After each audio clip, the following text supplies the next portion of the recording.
Magluto tayo ng buko pie mga auntie. Paghaluin yung 1 cup na starch at saka half cup na tubig.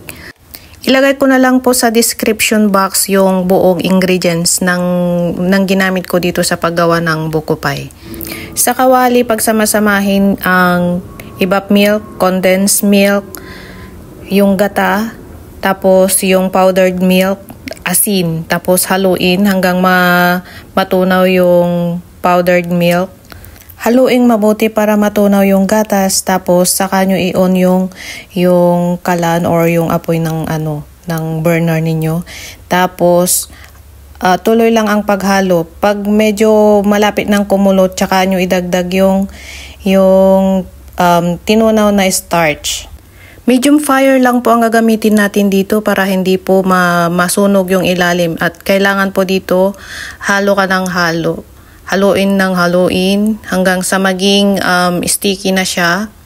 Pag ganito na yung texture, pwede nang idagdag yung butter at saka yung coconut strips, yung fresh, or pwede rin yung yung nakabote na, yung ready na. Tapos haluin nyo lang pong mabuti hanggang sa maihalo yung buko. Tapos saka nyo ilipat sa sa baking pan.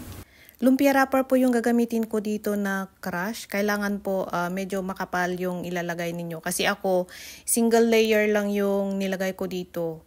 Mas maganda siguro kung kakapalan nyo pa ng ng wrapper. Tapos ilagay nyo yung yung nilutong buko pie. Dahan-dahang ilagay. Pag nailagay na lahat ng buko pie na ginawa natin, i-flat nyo.